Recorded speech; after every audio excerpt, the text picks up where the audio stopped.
Asili yetu tuijue. Haleluya. Lazima ujifahamu ili unapomfuata Yesu ujue wewe ulikuweje.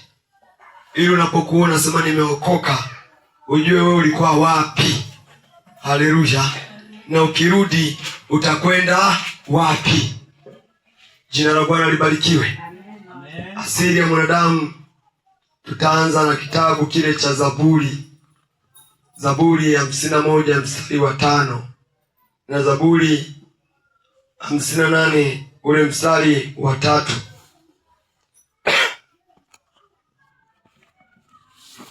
Naweza ukasoma. Ninapotaja vitabu nahitaji mtu asome, kwa hiyo haja ya kuvitaja nikisoma tu. Zaburi ya 51 ule mstari wa 5. Tazama, mimi naliumbwa katika hali ya uovu, mama yangu alinichukua mimba hatiani. Huyu ni mtumishi Daudi. Haleluya. Anajishuhudia alikotoka, ndipo anasema tazama, mimi naliumbwa katika hali ya uovu, mama yangu alichukua mimba hatiani. Na hivyo ndivyo ambavyo maandiko yanashuhudia. Roho wa Bwana anatufundisha hivyo, kwamba mwanadamu ulizaliwa katika hali ya uovu. Tunapozaliwa wanadamu, nazungumzia mwanadamu wa asili ya mwili ambaye bado hajakutana na Mungu, anazaliwa anaikuta dhambi na tawala. Haleluya. Dhambi inafanya nini? Inatawala. Kwa unapozaliwa katika utawala wa kikoroni, na wewe unakuwa ni mtumwa. Unapomkuta mzazi wako ametawaliwa, afu na wewe umezaliwa katika ile sehemu ya kutawaliwa, hauwi mtawala, unakuwa na wewe mtawaliwa. Haleluya. Zaburi hiyo 58 ule mstari wa 3 anasema hivi: wasio haki wamejitenga tangu kuzaliwa kwao. Wasio haki wamejitenga tangu kuzaliwa kwao. Tangu tumboni wamepotea. Tangu tumboni wamepotea, wakisema uongo. Hiyo ndiyo asili ya anayeitwa mwanadamu. Haleluya. Amen. Asiye haki amepotoka toka tumboni, anasema uongo. Sasa sijui mtoto tumboni anasemaje uongo, mimi sijui. Ndivyo neno la Bwana linavyosema, kwamba toka tumboni ana asili ya nini? Ya uongo. Usije ukasema watoto ni malaika. Hatuna maandiko aliposhuhudia kwamba watoto ni malaika. Tuna sehemu ambapo maandiko yameshuhudia ya kwamba kilichozaliwa na mwili ni mwili, kilichozaliwa na roho ni roho. Kwa sisi wanadamu, tokea tukiwa wadogo hatujawahi kuwa malaika. Tokea tukiwa wadogo tulikuwa tumefarakana na Mungu, kwamba tu bila rehema za Mungu tungefia huko. Saizi tungekuwa tupo kuogelea kwenye ziwa, afu maji yameondolewa, upo moto. Tuko kwenye ziwa liwakalo moto, kwa sababu asili yetu ni dhambi. Sasa asili yetu kwa nini ni dhambi? Na tunajua sisi ni limbuko wa kazi ya mikono ya Mungu. Maandiko ndio yanatuonesha, ndio taa yetu, yakatuambia kwa nini sisi asili yetu ilikuwa ni dhambi. Ukisoma kitabu cha Mwanzo 2:16 mpaka 17,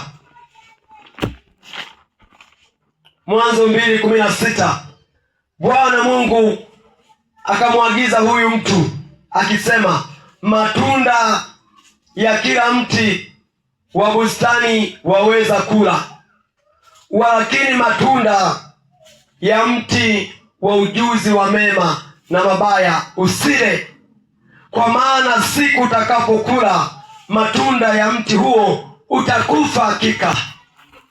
Haleluya. Maandiko yanasema Bwana akamwambia huyo mtu. Ina maana kulikuwa kuna mahusiano kati ya Bwana na yule mtu. Huyo mtu ni nani? Ni Adamu wa kwanza. Haleluya. Kumbe Adamu wa kwanza aliumbwa katika ukamilifu kabisa. Alikuwa na asili ya kuwa mtoto wa Mungu, si mtoto wa mwanadamu, na Mungu alikuwa anazungumza naye. Kama unapewa maagizo na Mungu, ina maana una mahusiano na Mungu. Mchafu hawezi akapewa maagizo na Mungu. Mchafu anaambiwa tubu. Haleluya. Sasa huyu tunaona anapewa maagizo. Ina maana kuna hali ya kukaa kama mtoto. Unamwagiza mtoto wako, nenda ukanunue hiki, usipoenda utakufa. Haleluya. Kwa anaambiwa kabisa kwamba ukila hapa unakufa, lakini chakula sio kwamba kikuwepo ndani, kilikuwepo, ulage hichi hapa. Hiki hapa ni changu. Haleluya. Mwanzo hiyo 3:6-7. Tuendelee polepole, tutakuwa tunaelewa. Haleluya.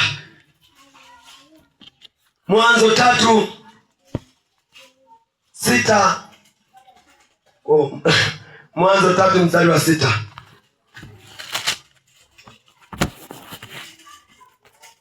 Mwanamke alipoona ya kuwa ule mti wafaa kwa chakula. Kule tuliambiwa ukila kiko utafanya nini? Hapa tunaanza kuona habari zingine. Mwanamke alipoona ule mti akaona tena wafaa kwa chakula. Ina maana kuna mwingine tena alipinga sauti ya Mungu. Mungu anasema ukila utakufa. Kuna mwingine anasema muongo, hamtakufa hakika. Haleluya. Dhambi ilivyo, tunapokatazwa dhambi, sio kwamba inatisha, sio kwamba inaonekana na mafunza. Unapoangalia wake za watu ni wazuri, unapoona ume za watu ni wazuri, kwa nini usishiriki nao? Ni kwa sababu Biblia imesema usizini. Si kwamba ukishiriki litakukuta lijambo la ajabu hapo hapo, utapata na raha, lakini utakuwa umepoteza mahusiano na Mungu aliyeamuru. Ndio maana tunaona pale Adamu naambiwa msile, lakini mwanamke alipofundishwa elimu nyingine, alipoangalia yale matunda kwamba ndiyo Mungu alisema tusile, lakini mbona haya ndio mazuri kuliko yote. Huyu ndiye ni mke wa mtu, lakini mbona kama ndio mzuri kuliko mke wangu. Unaingia katika anguko. Haleluya. Kwa tunaposema usiibe, sio kwamba ukiiba papo na garambuko na kwa jehanamu. Hapana, unaweza ukafanikisha ukatoka.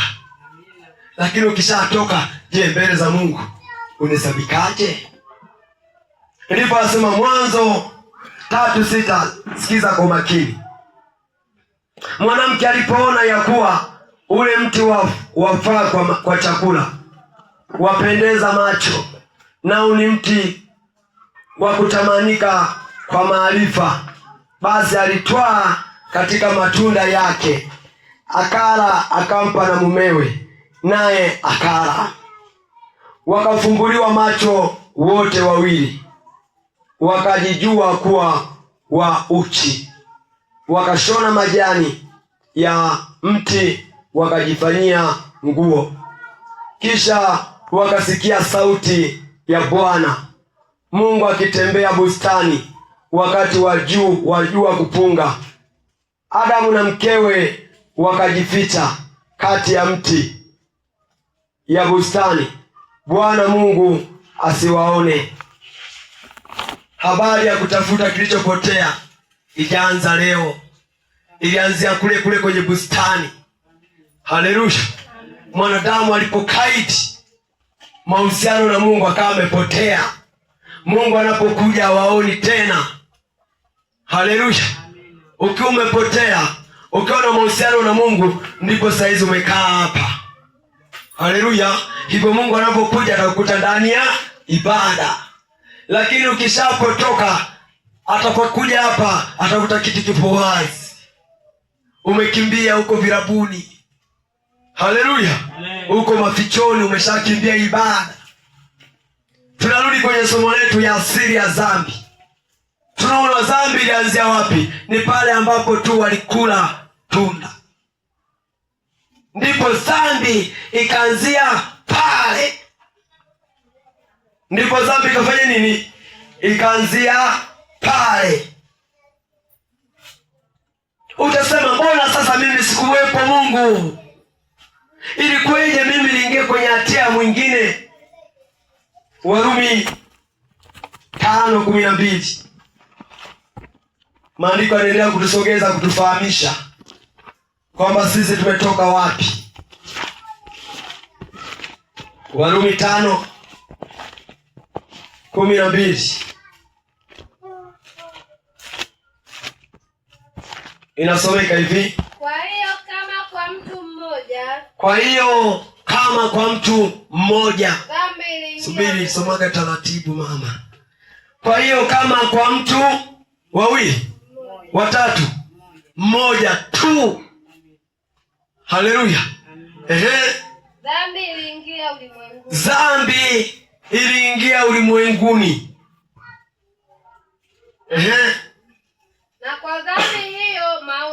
Na kwa dhambi hiyo mauti.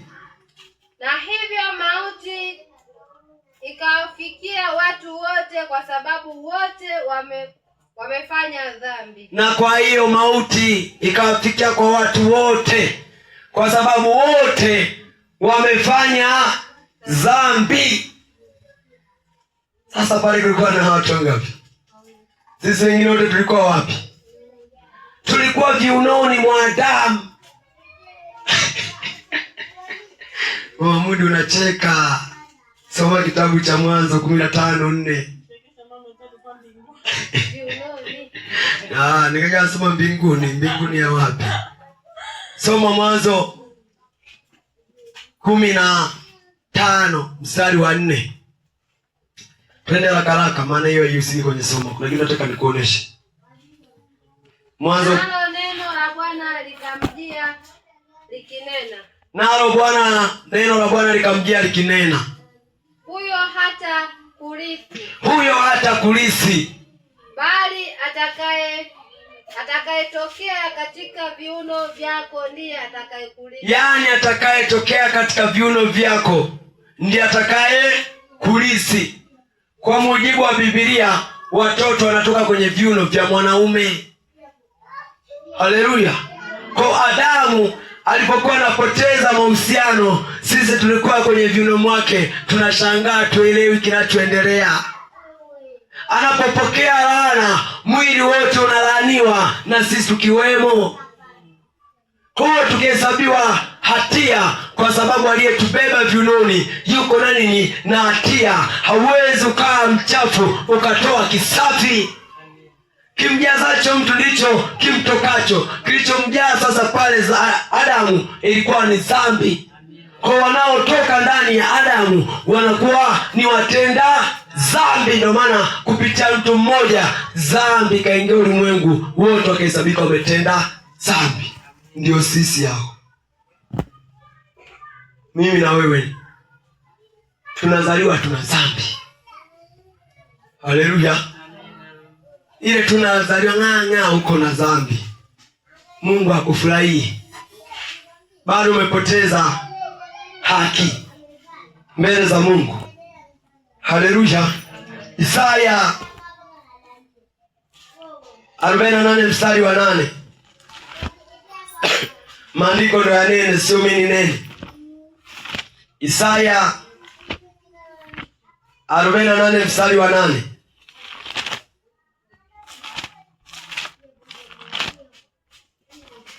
Inasomeka hivi. Naam, soma. Naam. Hukusikia. Naam. Hukujua. Naam. Tokea zamani sikio lako halikuzibuka. Maana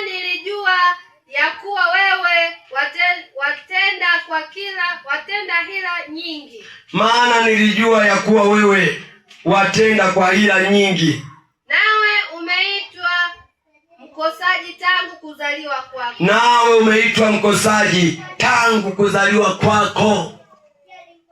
Tumeona tunatulisha kama kwa Daudi kwamba mimi tokea tumboni mwa mamangu nimekuwa nani? Muovu. Kwa ukosaji sio tu ulipozini. Ulizini alikuwa ni matokeo ya kitu ambacho kilikuwepo, ndio asili yako, asili ya mwili, kwamba kilichozaliwa na mwili kitakuwa na yale matendo ya mwili, kama anavyosema matendo ya mwili zaidi ndiyo haya: uasherati, uchafu, ulafi, ulevi, kuabudu sanamu, fitina, faraka, uzushi. Haleluya! Ukikosa katika limoja utaangukia katika hili. Hivyo muongo na mchawi wote ni asili moja. Amen.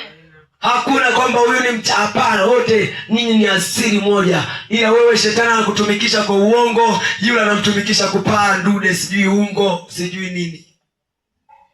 Haleluya! Wote mna karama zenu za kumtumikia shetani,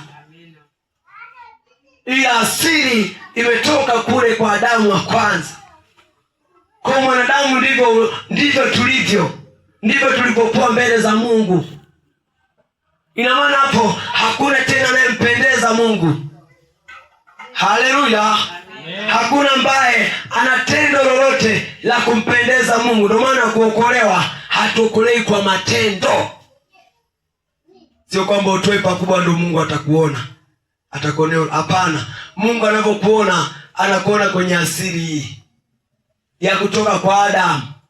Kwa unapokuwa unatoa ili sijui Mungu akuokoe, bado Mungu akuangalia hapa, anakumbuka ulikotoka. Haleluya! Tunaanza kuelewana. Marko 7 mstari wa 21 na ule mstari wa mpaka wa 23. Kitabu ni Marko. Somo ni asili ya mwanadamu. Tukishasema asili ya mwanadamu, ina maana mwanadamu ni mtenda dhambi. Haleluya! Mmeshiba sana eh? Sawa. Marko 7 ule mstari wa 21.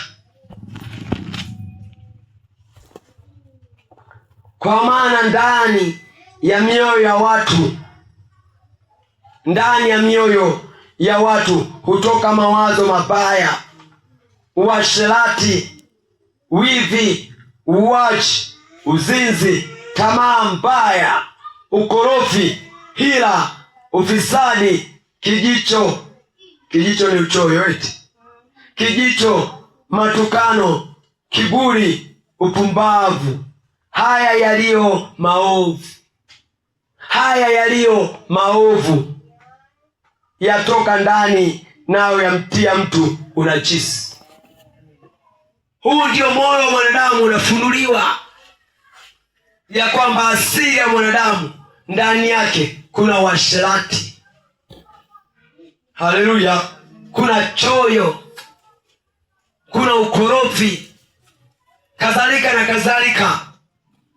Hicho ndio kilichozaliwa na mwili, lazima kiwe na matabia hayo. Hata angejikaza mbele za watu, angejiona mtakatifu, angejiona, lakini ni lizinzi, maana asili bado ipo. Asili inamuua, asili haipotei. Atajikaza tu wiki, lakini hivi lazima vitamtoka vilivyosemwa. Tena lazima ndani ya moyo wa mtu kuna uwaji. Hapa tulipo wote tumewahi kuua. Kwa nini uliua bila? Maana kwa nini uliua? Hujawahi. Wote tumewahi kuua. Fungua kitabu waraka wa kwanza wa Yohana 3:15. Wakute wauaji. Waraka wa kwanza wa Yohana iko nyuma ya Ufunuo. Inapoanzia Ufunuo nyuma ndio unakuta waraka wa Yohana. Kila amchukiaye ndugu yake ndugu yake ni muuaji. Waraka wa kwanza wa Yohana.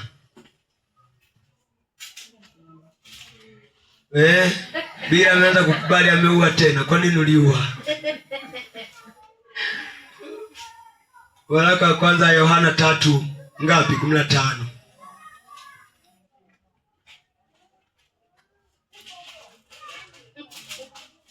Watu wameanza kutubu tena. Umeua tena. 3:15. 15.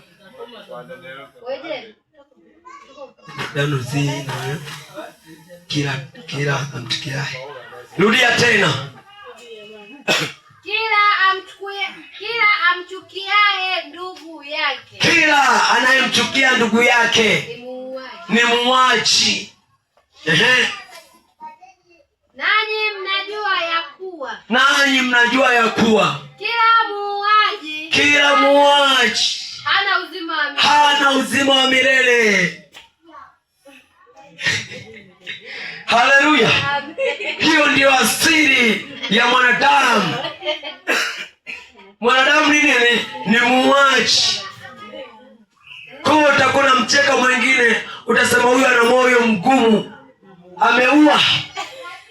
Kumbe asili ya kuwa ilianza katika chuki. Huwezi ukamuua unayempenda.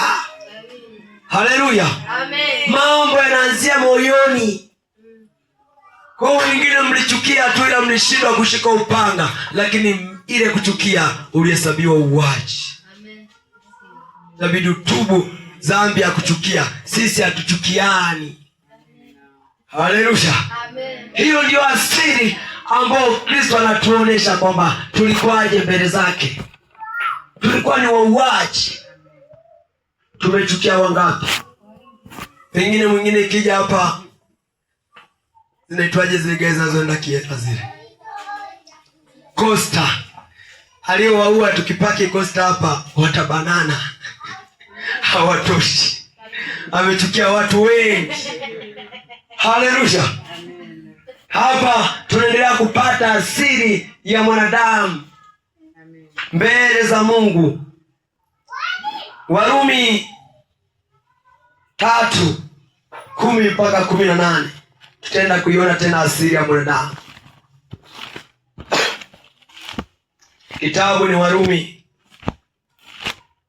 3 mstari ule wa 10 mpaka wa 18. Kuwa msikivu, nitasoma haraka. Ni habari ndefu kidogo. Warumi 3:10 mpaka 18. Kama ilivyoandikwa ya kwamba hakuna mwenye haki hata mmoja, hakuna afahamuye, hakuna amtafutaye Mungu. Wote wamepotoka, wameoza wote pia, hakuna mtenda mema, la hata mmoja. Koo lao ni kaburi wazi, kwa ndimi zao wametumia hila. Sumu ya fira chini ya midomo yao, vinywa vyao vimejaa laana na uchungu. Miguu yao ina mbio kumwaga damu. Uharibifu na mashaka yamo njiani mwao, wala njia ya amani hawakuijua. Kumcha Mungu hakupo machoni pao. Ndivyo dunia ilivyokuwa mbele za Mungu. Mungu anaanza kutufunulia mahusiano ambayo tulikuwa nayo sisi na yeye, kwamba hakuna hata mmoja. Haleluya. Na ndio ushahidi. Huyu anapozaliwa, anapoanza kukua, unaweza kumkuta amepiga tu magoti, anaanza kumshukuru Mungu. Hakuna amepotoka. Yaani anawaza tu kula na kwenda sikukuu na kufanya mambo ya hapa. Haleluya. Sasa huyo ndio mwanadamu, ndio asili ya mwanadamu. Mungu anaielezea tulikuwaje mbele zake. Haleluya. Kupata neema. Sasa baada ya kujijua ile asili yetu, ndio kuna kitu kinaitwa neema. Neema ni nini? Ni upendeleo. Si hapo hapa. Neema ni upendeleo. Ina maana ile asili yetu mwanzo hadi pale juu imeorodheshwa mbele za Mungu. Hakuna sasa hata mmoja ambaye anatafuta nani? Anatafuta Mungu.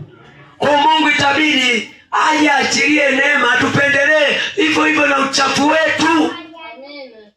Yaani akubaliane tu kwamba nitafanyaje sasa, mtoto ni wako, akikunyea mkono atukate mkono, tunausafisha.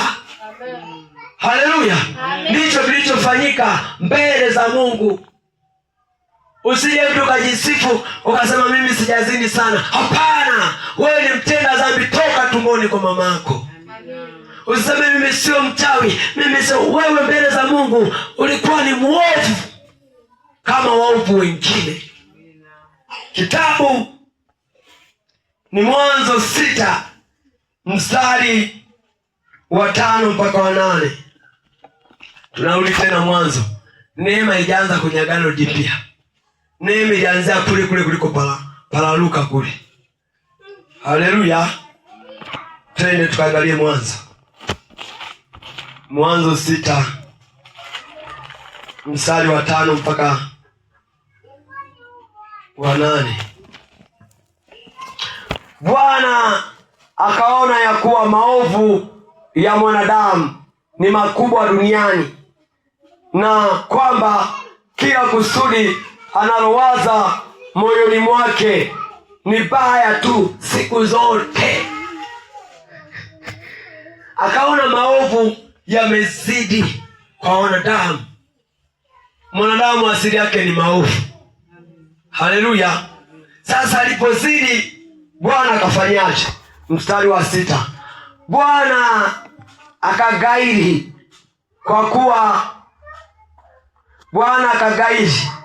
kwa kuwa amemfanya mwanadamu duniani, akahuzunika moyo.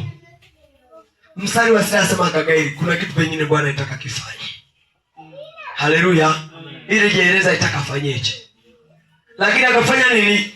Akagairi. Ila akahuzunika moyo. Mwanadamu unapotenda dhambi unamhuzunisha Mungu. Sasa Mungu ndo anayetoa, anatoa riziki, anatoa uzima, anatoa baraka. Niambie sasa, umeshamhuzunisha? Na unatarajia upate riziki, unatarajia uwe na afya njema. Ndio maana Yesu kuna mahali alisema tafuteni kwanza ufalme wa Mungu, maana tayari kule kumechafuka, tumekuchafua. Tuwe na mahusiano, ndio maana hayo mengine atawazidishia. Haleluya. Mstari wa 7. Bwana akasema, nitafutilia mbali mwanadamu niliyemuumba usoni pa nchi, mwanadamu na mnyama na kitambaacho na ndege wa angani, kwa maana na gairi ya kwamba nimewafanya. Kumbe alishawaza kutufutilia mbali. Kuna wakati Mungu haitaka poteze kitu kinachoitwa mwanadamu, abaki tuna malaika. Haleluya. Wanyama sijui ndege, Mungu akapata wazo wafutilie vyote. Kwa hii dunia ingebaki kuwa ukiwa, vitu vilivyo na uhai vingebaki kuwa juu. Sasa juu tunajua tu kuna malaika, kuna Mungu, vingine hatujafunuliwa sana. Kama vipo na vinye vingeendelea kuishi vya juu. Haleluya. Kwa mwanadamu kuna kipindi Mungu anamwazia afutilie kabisa, asiwepo, wewe usiwepo. Na leo tunamzungumzia upo. Tutaangalia kwa nini upo. Mstari wa 8. Lakini Nuhu akapata neema machoni pa Bwana. Mstari wa 8. Lakini nani? Nuhu Haisemi Nuhu alikuwa atendi dhambi. Tumesema neema nini? Ni upendeleo. Akapendelewa tu. Yaani Mungu alipoangalia wote wamepotoka, hata Nuhu amepotoka. Lakini alipomwangalia akaona huyu pengine huu moyo nikiweka chochote ndani unaweza ukatunza. Kwa dunia yote imefanya nini? Imepotoka. Ndio maana nimesema neema ilianzia kwa Yesu kwenye Agano Jipya. Ilianzia kule kule. Nuhu akapata nini? Neema. Akaambiwa Nuhu, kaitika, tengeneza safina mwanangu. Hakika Nuhu alipata neema. Alionekana kwamba atakachoagizwa na Mungu atakitenda. Tunapopata neema ni kwamba Mungu aachilie maagizo yake tuyaishi. Haleluya. Nuhu alipoambiwa tengeneza safina, maandiko hajaweka tabia za Nuhu. Alikuwa na tabia gani? Pengine mzinzi, mlevi, mwasharati. Inatuambia kaanza safari ya kutengeneza safina. Sasa mtu anayetengeneza safina, anayepuka na mambo ya dunia, anaangalia maagizo aliyopewa na Bwana. Kazi ya kwanza kutengeneza safina inaanza. Nuhu anaacha vitu vyote vinasimama. Anaenda kuambia watu, twendeni tukatengeneze safina. Mungu ameniambia. Pengine walikuwepo waliojiunga, lakini maandiko yanasema pale hata bahari haikuwepo. Wengine ufahamu kaja. Hivi kweli tunatengeneza safina kama mji wa makongorosi? Hata kihistoria mvua haijawahi kujaa. Mtu ambiage eti mvua itanyesha kutaelea safina. Acheni utani, Mungu gani huyo? Wakaanza kumziaki nani? Nuhu. Nuhu akiangalia kweli ni kama haikai vizuri, lakini akisikia ile sauti si ya mwanadamu. Maana sauti ya Mungu haifanani na mwanadamu. Kwenye Ufunuo Yohana anasema nikasikia sauti kama ngurumo, kama radi, kama maji. Haleluya. Kwamba sauti ya Mungu, yani ukiweka kwenye ya kike haiji, ya kiume haiji, yani kama ngurumo. Usije hapo katutolea ushuhuda ukasema Mungu amezungumza na wewe alikuwa na sauti ya kike. Toka na ushuhuda wako hapa. Kawaambiaje huko wengine? Hakuna maandiko ambapo yameshuhudia sauti ya Mungu ilikuwa jinsia gani. Haleluya.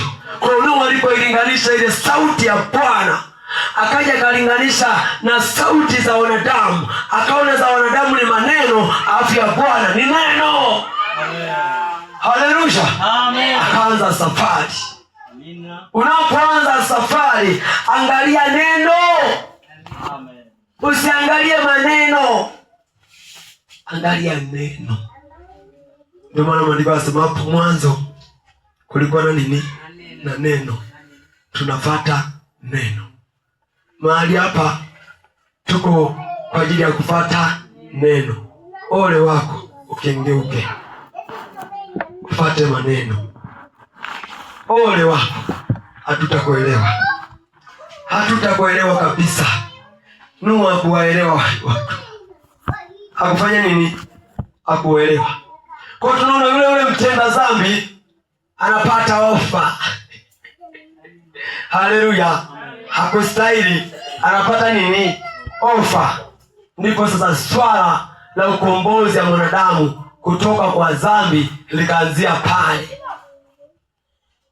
Nuhu akawafundisha watoto wake, wakakubali. Walikuwa 3. Na wenyewe walikuwa wameoa. Sisi na wenyewe wakawafundisha wake zao, wakakubali. Walikuwa 3, wanakuwa 6. Na Nuhu anakuwa wa 7. Akasema na mama watoto. Mama akasema tunaenda Bwana. Wakawa 8. Kazi kaanza. Haleluya. Maandiko yanasema walitengeneza safina miaka 40. Miaka 40. Mpaka watu wakaanza kuwaziaki. Kila mwezi wanaona Nuhu anabeba magogo, anaenda tena. Pesa za Nuhu zilisha kutengeneza safina. Wewe ukitoa 2,000 na kuuma. Mwenzako miaka 40 anachopata, maandiko yanaweka wazi, alikuwa ananunua na lami za kupaka ili safina isije kaingiwa na nini, na maji. Mna mwingine Mungu anaamuru tu tengeneza safina, hapo akupi vifaa. Haleluya. Ni kama kwenye Zaburi anasema imbeni kwa kinubi, msifuni Bwana kwa kinubi, kwa matari na kucheza. Ila asemi kinubi hiki hapa, matari haya hapa. Kama mna maarifa mtapiga makofi hadi afasuke. Haleluya. Amen. Kwa Mungu anaposema sifuni kwa kinanda, ni Zaburi 150 kama unataka kudhibitisha. Anazungumzia kuna vifaa na vitaja pale, lakini hatupi. Haleluya. Anasema mtoleeni Bwana dhabihu, asemi hapa. Anasema toa sadaka, asemi hapa, chukua katoe. Anakupima moyo wako. Amen. Anasema isaidie wahitaji, asemi hela hapa kawape wale wahitaji. Anakupima, amekupa nguvu, amekupa maarifa, amekupa kila kitu. Akuangalie. Nuhu miaka 40 anafanya kazi hii moja. Mali za Nuhu zote zilisha kwenye safina. Muda wote. Ambia wewe tu kwa wiki unataka kuabudu mara moja. Nuhu akisimama, akikaa akisema nileteni, wewe mwenyewe akawa anasema alikuwa na shughuli. Ambia mama, unaona hapa nilitengeneza miaka 40. Sikuenda kwa sikukuu, sikuenda kwa sherehe, maana jamii ilikuwa imemtenga. Sherehe za wanadamu hawalikagi kila mtu, wanaangalia anayefaana nao. Haleluya. Amen. Mna mwingine dini kikuingia sana, sema hilo lilokole. Lisili kaza kukataza pia kwenye sherehe zetu, hawakualiki.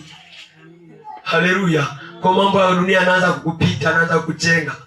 Hata msibani tu kwa sababu watoagi kadi. Wangekuwa wanatoa kadi, wengine tulikuwa turuhusiwa hata kwenda. Kwa kuwa tu tunajiendea tu. Lakini wangekuwa wanazingatia, uruhusiwa hata kufika hapo. Usije ukaharibu kazi za watu. Haleluya. Nuhu anatengeneza safina. Mwanzo safari ya wokovu ndipo inaanzia pale. Tumeshaona sisi tulikuwa asili ya nini? Ya dhambi. Sasa wokovu unaanzia wapi? Kwa Nuhu. Tuendelee. Tito 2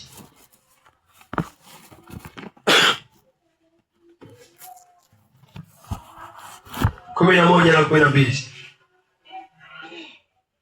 Soma.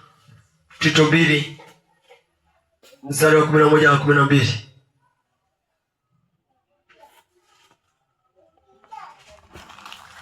Maana neema ya Mungu iwaokoayo wanadamu wote imefunuliwa. Neema kazi yake ni kuokoa.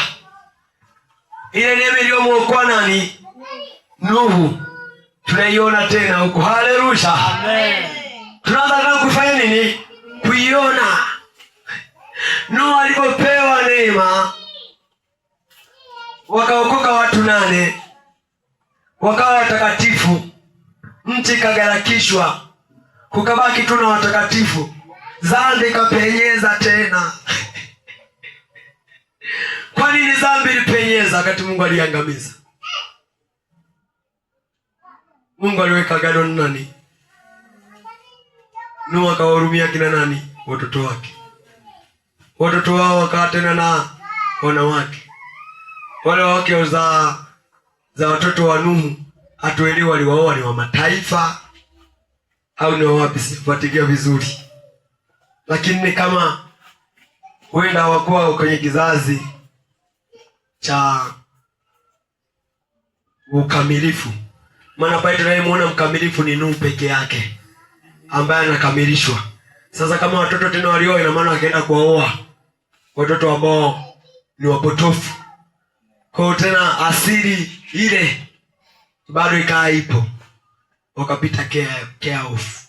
Wakaingia kwenye kwa safina. Kwanza tu hata watoto wake wenyewe waliambiwa na babao hawakuwa na mahusiano ya moja kwa moja na Mungu. Kuna maana sema walipotoka kwenye nini? kwenye safina. Nuhu alipokuwa amelima mizabibu, akanywa mzabibu hata kalewa. Kuna mtoto pale akaenda akamwonea babake. Haleluya. Alipomwonea, kizamani ukimwonea mzazi wako ni laana. Nuhu akatoa pale laana. Si ni Yafeti, si ni Sham, si ni Ham. Kwa kuwa somo ni ufunuo asili ya mwanadamu, kwa uwezo kuelezea zaidi tunadokeza tu. Kwa dhambi ikaingia tena, na maandiko yameweka wazi kwamba mtu ambaye alikuwa na mapepo yakatolewa. Yale mapepo akirudi tena nafasi ya kukaa kwa huyo mtu, hali inakuwa mbaya. Kwa ile asili ya zamani tuliyoiona kule, ilipopata tena nafasi ndio ikawa mbaya. Haleluya. Ikawa tena mbaya. Sasa Mungu akaona sasa hizi neema iende tu kwa watu wote. Amen. Haleluya na Mungu. Amen. Sasa neema saizi ndio soma sasa. Neema inakuja tofauti na ya Nuhu tena. Soma. Maana neema ya Mungu iwaokoayo wanadamu wote. Neema ya Mungu iwaokoayo wanadamu wote. Imefunuliwa. Nayo yatufundisha kukataa ubaya. Nayo imekuwa tena ni mwalimu, inaanza kutufundisha kukataa ubaya na tamaa za dunia. Endelea, malizia mstari. Tupate kuishi kwa kiasi. Kiasi ipo kwenye tunda la Roho na haki na utauwa, utakatifu katika ulimwengu huu uliochafuka wa sasa. Haleluya. Kwa hiyo tunaona tena neema ya Mungu imefanya nini? Imefunuliwa. Lakini sisi tumeshajiona asili yetu. Kwa hiyo inakupasa uikumbatie neema ya Mungu, ianze kukufundisha, ianze kukuonesha lipasalo kutenda. Usianze tena kuyatenda yale, neema itaondoka. Amen. Usiwafuate ambao wanasema tuko chini ya neema. Shuhuda za matendo yao ni machafu. Wana tamaa za dunia. Wengine hata ni wahubiri lakini wana tamaa na pesa. Wewe unasema unaenda kanisani, mtu anaangalia ni namna gani ya kukuchota hela zako. Ni namna gani atakapokuburuza kama libuzi. Usameke tu amina baba. Amina. Neema ya Kristo ipo kwa ajili ya kutuatisha mabaya. Ndio maana Kristo alipokuja duniani akasema atendaye dhambi ni mtumwa wa dhambi. Hata kama ni askofu na kitabi, lakini kama ana tunda la kutenda dhambi, hana neema, hana Kristo, itabidi akae chini, neema ikapate kufunuliwa kwake. Neema ndiyo Kristo, neema ndiyo Kristo aliyekuja duniani ili akapate kutufundisha, tukapate kutoka katika utumwa wa dhambi. Mungu akaona akiendelea kuongea kwa duniani, wanadamu hawaelewi. Ndipo Yohana 3 ule mstari wa 16 unasema, kwa maana jinsi Mungu aliupenda ulimwengu pamoja na machafuko yote, atakamtoa mwana wa pekee ili kila muaminie asipotee, awe na uzima wa milele. Mungu akaona hicho naongea tu kwenye ndoto, nitapoteza watoto wangu. Haleluya. Ndio maana mtoto wako anaongea tu asema nakupenda, hakununui vitenge na mimi nakupenda, yaani hatendi matendo, anaweza kukupoteza. Haleluya. Amen. Imani ya Mungu kwa kupenda ulimwengu ndipo ikahusishwa na kupenda na kutoa. Haleluya. Tabiri sasa wakubaliane, Mungu Baba na Mungu Mwana, tupigeje huyu shetani? Nenda mwanangu. Akashuka. Kwa tunapozungumzia neema ya Mungu imefunuliwa, mwanzake Kristo maishani mwako. Amen. Haleluya. Sasa Kristo anajifunua kwa watenda dhambi. Kristo unajua ni mtakatifu, anaanza kukaa na wenye dhambi, na maandiko yameshuhudia alikula na wenye dhambi na watoza ushuru. Haleluya! Sasa hilo ni neema. Mtakatifu anaanza kwenda virabuni, kwenda kuwatafuta walevi. Mtakatifu anaenda kwa makahaba, ana shida na ukahaba wao. Usije ukaninukuu vibaya ukaanza kwenda kwa makahaba, shauri yako. Haleluya! Anaenda kuamulika. Yaani ina maana neema sasa inaanza kufuata mchawi. Neema hiyo inaenda kumulika mchawi. Hiyo neema inaenda kila mahala, inamwambia tubu. Ukiwa unasema uko katika neema haujatubu, ni uongo. Ukiwa katika neema unatenda dhambi, sio neema ya Kristo, ni neema ya mapepo. Wageni na kiburi, pendwa. Una kiburi, una hasira, una matukano. Na hiyo tuitage neema, mpendwa. Tusemage neema. Hata badilika mdogo mdogo. Tumvumilie, tumuombeage wapendwa, tuombeane. Usihukumu, usije ukahukumiwa baba. Watu ndio wanataka hizo injili nyepesi za kufariji. Kama ulijua huko umetoka kumekingosho, unajua hapa mimi nakuja kufariji mtu shughuli yako. Mimi nasema neno. Sifariji mtu hapa. Hii kituo cha kwenda mbinguni. Wenda mbinguni wanajikana, hawafarijiwi zidi ya utenda dhambi wao. Haleluya! Kuna mahali unaona wanafariji wenye dhambi, kimbia. Hilo sio kituo la kwenda mbinguni. Yaani anafariji dhambi, inapepelewa, inapaliliwa na nyenyuliwa na wekwa na kwenye kiti kama mtoto. Mwacheni mwenzenu. Pikaga na pombe mama. Achana na warokole hao, wanakataza. Ufanye kazi gani? Mahindi yenye pombe ni ya mahindi. Zimetukuzia watoto. Wasikilizage tu ambao wameshika maiki haraka haraka. Wanajua maisha haya. Unatoa na mafungo ya 10 mama. Pikaga. Mungu ni mwingi wa rehema. Hakuna mkamilifu duniani we. Ndugu yangu na huyo mchungaji wako mutakoma. Kipofu.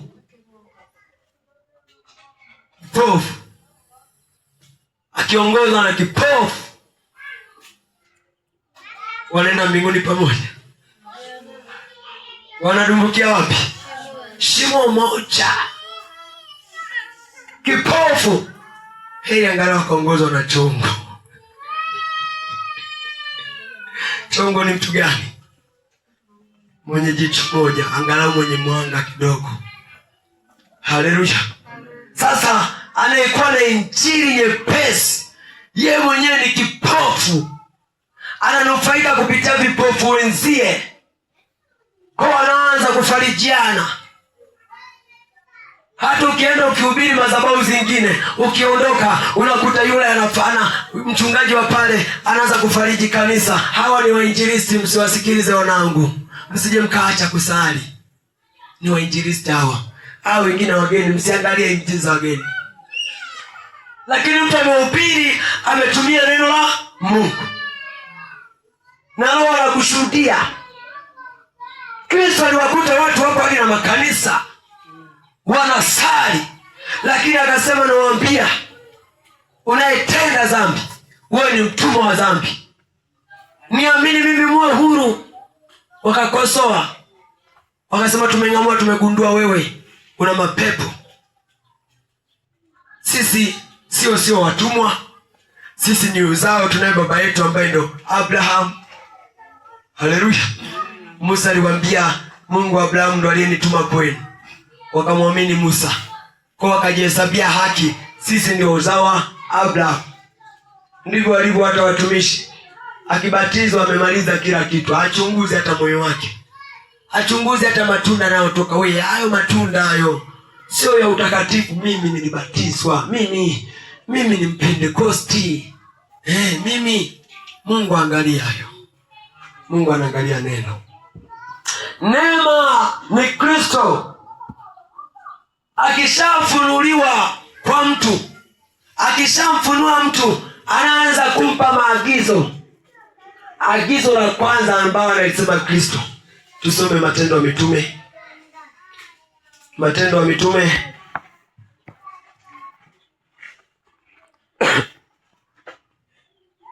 17:30.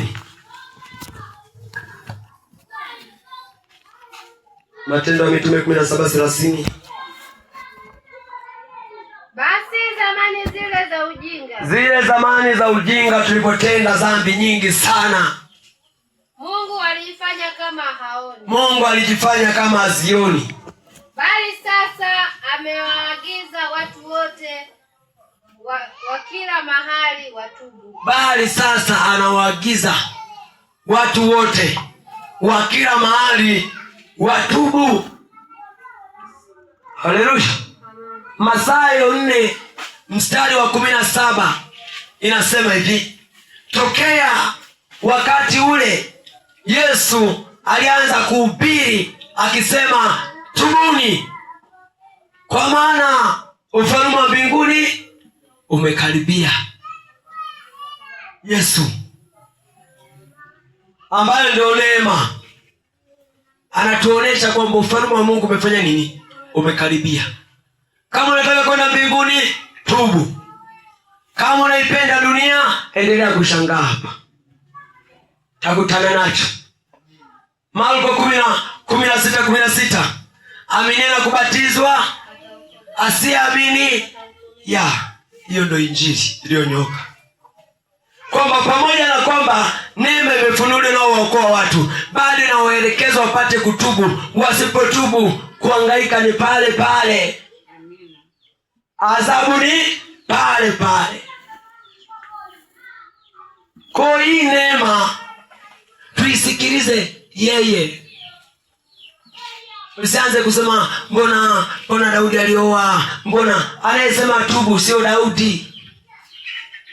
Kuna wengine wanaanza, mbona Daudi alioa wake watatu, mimi mnanikatalia kwa lilola uzinzi limemwingia, nataka thibitishe eti kwa maandiko. Mbona Suleimani, mbona ule Elikana, mbona huko ni wewe unasema. Sisi hatufundishi na Elikana hapa. Sisi hatumfuati Daudi. Haleluya. Sisi hatumfuati Musa. Ndio maana maandiko yanasema mtakuwa watakatifu kwa kuwa baba yenu ni mtakatifu. Angesema mtakuwa watakatifu kama Ibrahimu, simgetajaribiwa kwa dhambi aliyojaribiwa Ibrahimu na Sara, ya kusema lala na kijakazi wako. Kwa unapotaka kuwa mtakatifu, jilinganishe na Yesu. Yesu alitenda nini? Alioa, hakuwa hata mpango wa kuoa. Alizini, hakuwa na mpango hata wa kuzini. Aliua kama ulivyoua wewe vile, hakuwa na mpango wa kuua. Haleluya.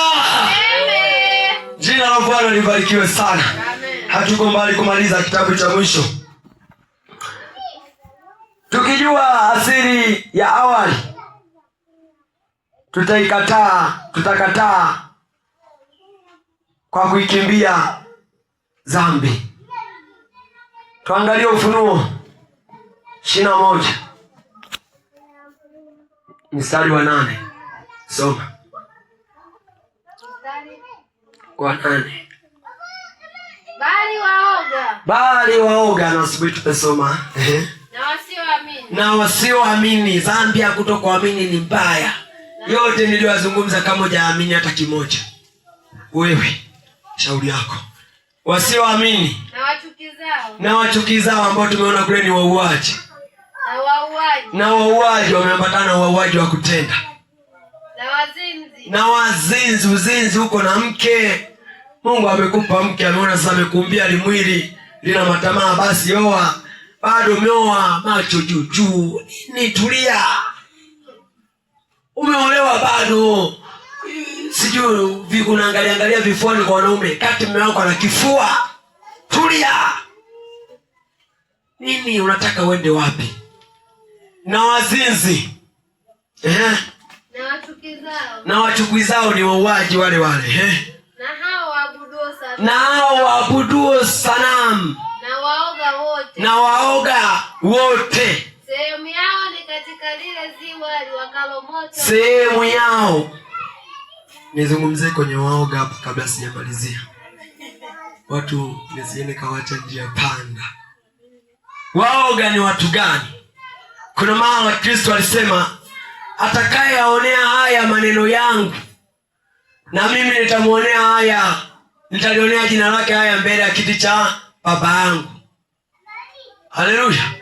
Kuna watu wanapojifunza wanakuwa na msukumo wa kufanya kitu, lakini wanaogopa. Hiyo ni dhambi. Haleluya. Sijajua unapokuwa unasikiliza injili au neno, moyoni mwako kuna kuaje? Eti hebu shuhudia. Unapokuwa unasikiliza fundisho, yani linakuingia ili ufanyeje? Yani badilike. Ngoja nitolee mfano. Kwa mfano mimi hapo manielewa. Mimi ilikuwa hivi, mtu alikuwa akifundisha. Amina. Yani nilikuwa napata msukumo nichukue Biblia nikawaambie watu kile kitu alichokisema. Haleluya.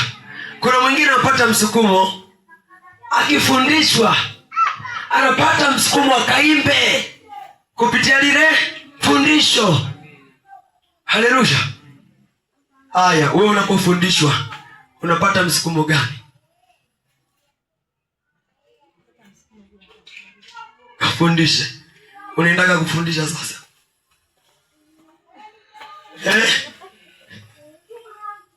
Muda mwingine watu tunasomaga tu maandiko, usimzimishe roho. Pale unapofundishwa, roho ndipo anainuka ndani yako kama moto. Anaanza kukubeba na uende sehemu ukafanye kitu. Unakunja kichwa unaenda kulala. Unaanza mhubiri alihubiri. Huo ndio uoga. Pale unapochochewa kawashe moto, unakuwa tu unamzuka pale pale. Ndio maana Yesu alisema wengine wanaposikia neno langu wanasikia kwa kufurahi.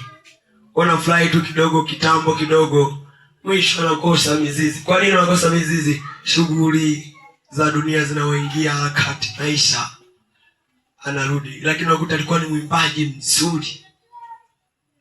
Kuna wengine hata makanisani tunashuhudiaga, huyu angetulia, huyu ni mwimbaji mzuri, lakini kiliangalia lenyewe lina time. Hakuna kabisa, yani yuko tu yeye ni ndugu msikilizaji basi. Haleluya. Kwa sasa Mungu anapoachilia utuma karama ndani yako, wewe kuna mahali anasema anayewasha taa anaiweka juu ya nini? Hakuna washae taa anaenda kuiweka chini ya pishi. Tunawasha taa tunaiweka juu ya kiago ili kila ingiaye aone mwanga.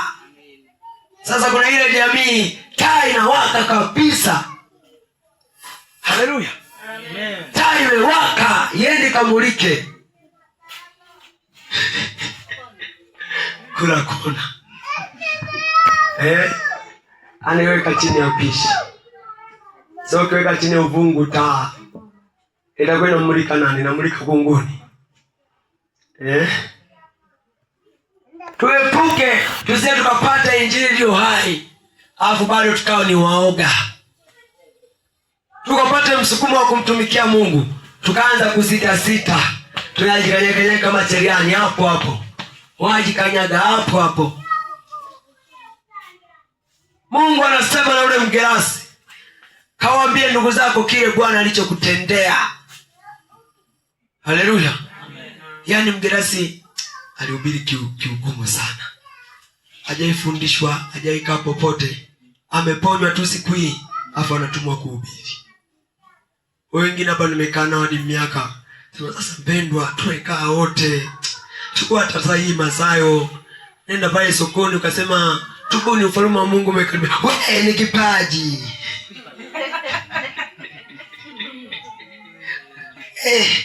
Unachoka. Kwa nini? Wanasumbuliwa na roho za uoga. Sio kwamba hawawezi.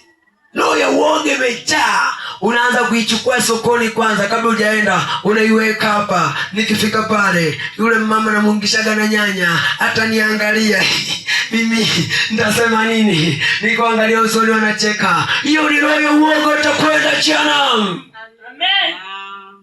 Bwana Yesu akuachilia roho ya uoga ndani yetu. Inapasa uikemee.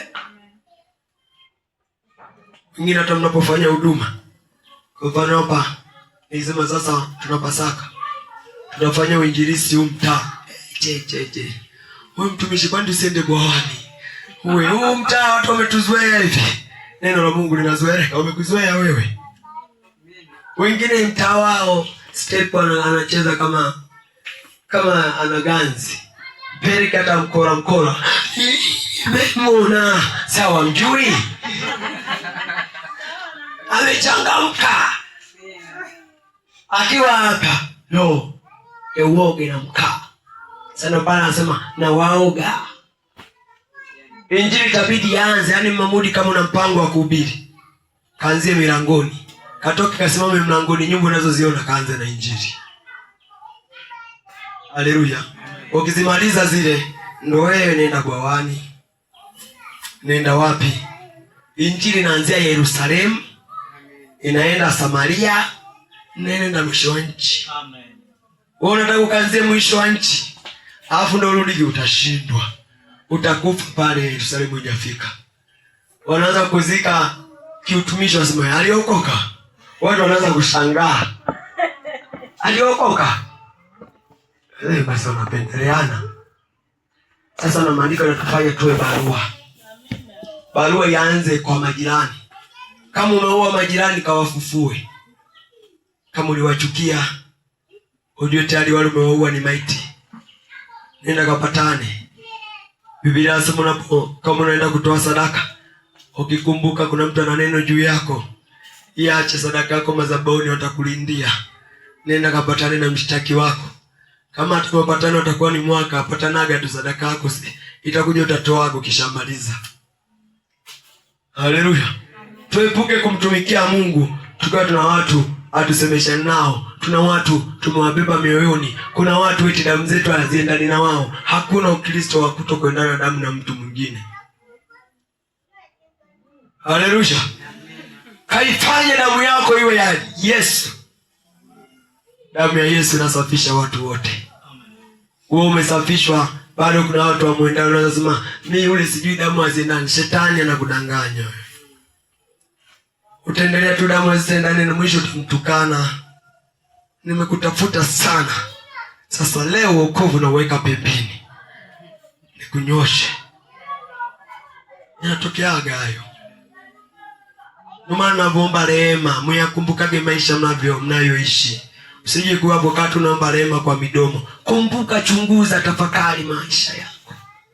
Samehe majirani. Samehe mama wakwe zako. Wengi vibinti unakuta mahusiano na mama mkwe ni hafifu. Mahusiano na mawifu ni samehe. Ndio wana roho mbaya sana, ndio waliokuoa. Basi ukikaa kwenu na wenye roho nzuri, baba yako na mama yako wenye roho nzuri ambao hawana maneno, ungekaa nao hao uone kama ungepata watoto. Haleluya. Tuwe na moyo wa kupenda kila nafsi kama jirani yako. Unapomchukia sema ningekuwa ndio mimi nachukia ningekweje? Maana maandiko yanasema vile unavyopenda kutendewa ndivyo watendee na wengine. Kwa neema ya Kristo ilipofundisha ikaongoza na watu kwamba ambao hataikubali jehanamu iko pale pale. Sio kwamba kwa kuwa kule zamani kulikuwa hakuna neema kama ya saizi, basi sisi ndio tumehurumiwa. Sisi ndio kizazi ambacho tutapokea adhabu kali. Bora wale wakonyegalika, pengine ulikuwa na mafundi wa kuogelea, waliogelea wakashika juu ya tumiti, walichelewa kufa. Lakini kwenye ziwa la moto unafika tu na kilio kinaanza. Haleluya. Kwa ni adhabu kali. Umeshajiona asili yako? Je, Je, uende ukafufue matapishi? Uende ukarudie matapishi, urudi tena kwenye matope?